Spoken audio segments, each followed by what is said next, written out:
following on from pet hate number 7, the logical next step is use of speed.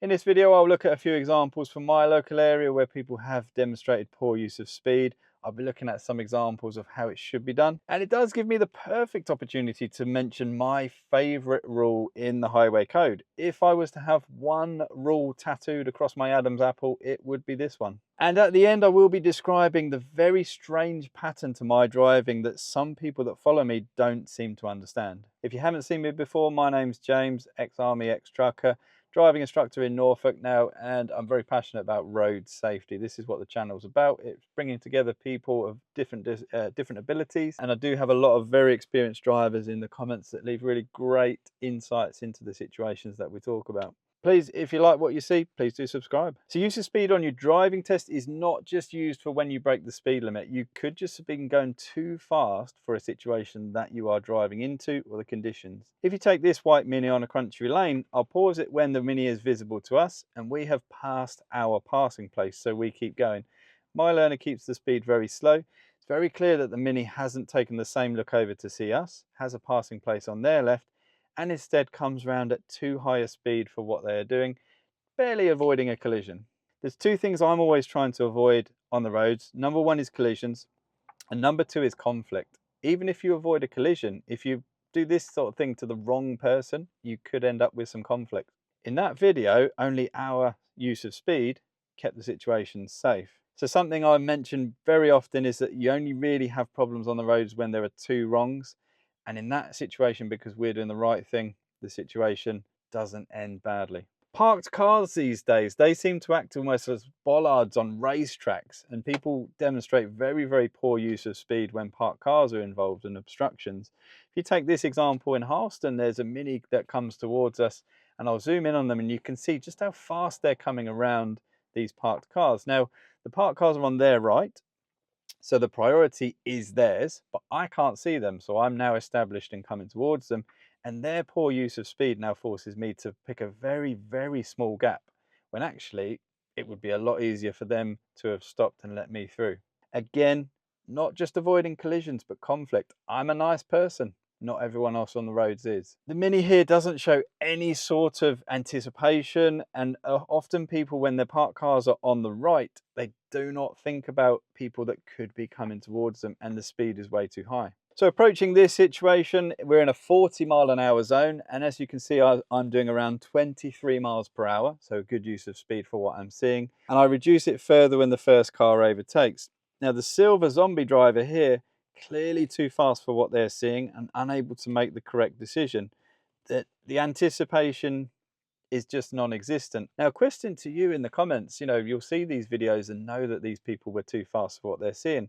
Do you think that our anticipation skills as a general are getting worse? Are we more distracted, or has technology now evolved to a point where our cars are so quick that some of us aren't actually capable of driving them safely? Now, this situation was a particularly dangerous one. It's in a national speed limit of 60, and as you see, as I'm going around the bend, I'm doing 34 miles an hour, and I reduce to 32 and then 30, and then I see some parked cars because of some traffic. If you look at the way I stop, it's a very smooth, controlled stop. It's not an emergency stop. My speed is appropriate for what I'm seeing. Do remember that a wide view camera will make this look like I'm absolutely zooming towards the parked cars. But if you listen, I'm even humming as I stop. I'm just very calm.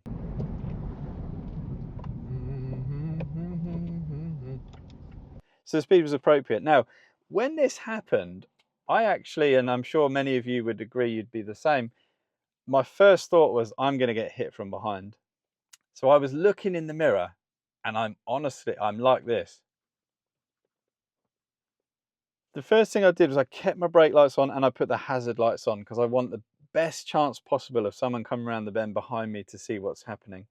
Now, actually, the first three cars, admittedly the second one is too close to the first by a long way, but the first three cars managed to stop pretty safely. And then the inevitable happened, and we had a very, very near crash with this car, the fourth one, coming round way too fast and has to emergency stop. If you have to emergency stop, you have not been at a good speed. The problem with situations like this for me is that that person will very likely congratulate themselves on their fantastic reactions to coming around that bend, and won't identify the root cause of the problem, that they were too fast for how much road they could actually see. This type of driver is called a reactive driver, and they often think they're very good because they react to things when they've shown no proactiveness whatsoever.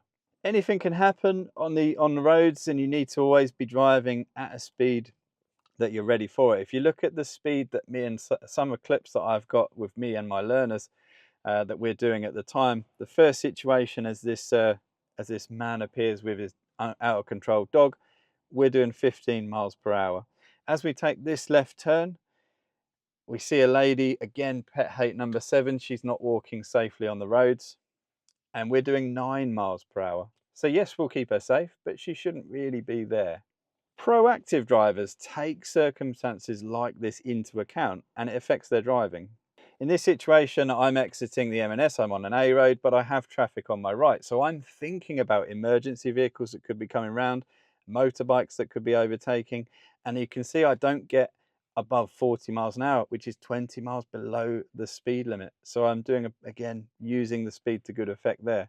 Proactively think about what could happen. Similar now, but this was me and a learner on a lesson. And now we've got the same thing in a town centre in Bury St Edmunds. We could have pedestrians, etc. And we've got the sun in our eyes. So you can see my learner in a 30 here is 20 miles an hour and no more, and then slows further as she approaches the pedestrian crossing where we can see people are waiting. That's proactive driving. And unfortunately, I don't see enough of this on the roads. I see too many reactive drivers. You never know who could be round the bends. And sometimes it could be some very vulnerable road users. Now, if you take this bend where I live, or I do this most Saturdays taking my daughters back from ballet, and these is 2 clips from 2 completely different days. And just out of interest, I compared them. And the first clip, this left-hand bend, it's pretty sharp. You can't see round it. And you can see my speed as I go round is around 20 miles per hour. And there's nothing there. On a different day, same bend. And if you look at my speed, it's almost identical. But this time, there's a tractor around there, and it's not enough room for us both, so I have to pull further to the left, and I end up going very, very slow. And that just shows that it's really important that your use of speed is appropriate, and most times you go around a bend, nothing will be there. But when there is, if your speed is too high, you cause the problems. So one of the things I really enjoyed the comments from, especially pet hate number 7 about pedestrians, some really good examples that you guys were giving. The only comment I would say I particularly disagreed with was, some people are saying, I think one person in particular said that essentially pedestrians are allowed everywhere on the roads. Yes, they are. They can use any part of it. And rule H1, for example, means that drivers need to have more responsibility for keeping the pedestrians safe. And the comment almost felt like they were not really accepting that pedestrians were doing anything wrong in any of the clips that I showed. And for me, rule H1 is one of my favorites, but it absolutely, the hierarchy of road users, it says at the top, the hierarchy does not remove the need for everyone to behave responsibly. And during H1, it says, none of this detracts from the responsibility of all road users, including pedestrians, cyclists and horse riders, to have regard for their own and other road users' safety. And that's the point I was making in pet hate number 7, is there's too many pedestrians that do not take their own safety seriously and can contribute to their own injuries. Last year, there were over 19,000 injured pedestrians reported as casualties on our roads, with nearly 400 deaths, pedestrians. And it won't be too many people that are walking correctly. It will be the ones that are putting themselves in dangerous situations more often than not. So my favourite rule in the highway code is rule 126. You know me, love the highway code. 126, the reason this is my favourite rule, I teach it to almost every learner on the first driving lesson and get them to start taking responsibility for it. The very first sentence is my favourite sentence in the whole highway code. It says, drive at a speed that will allow you to stop well within the distance you can see to be clear. Now, if I give an example of that and the strange pattern to my driving that not many people that follow me seem to understand. If you look at this clip here, I'm approaching a warning sign. It's telling me the road is narrowing from both sides. It says slow in the road. And then I have to give priority to people coming towards me. And I can't see those people. So because I'm not a reactive driver, I'm a proactive driver, you can see my speed now drops. I'm in a 30 to 25 miles an hour. And when I see the car coming the other way, I simply stop. When I then continue, I've got more warning signs. Risk of pedestrians. There's a junction on a bend, and it's telling me that oncoming vehicles could be in the middle of the road, so big lorries, etc. So again, if you look at my speed, it's now hovering around 20 miles per hour. And as I go round this part where I can't still see fully the road ahead, I'm actually not speeding up. I'm holding that roughly 22 miles per hour in this case. And now when I see it's clear, that's when I speed up.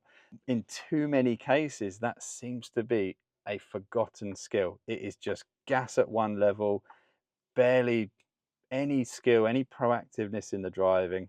And I think it's a real shame, but it's how you avoid problems. It's how you avoid conflict and collisions. The people following me on most of these sorts of occasions will create the next driving instructor's pet hate because of how they follow. I know there's many of you that will find people's use of speed irritating. I've seen this before in previous comments.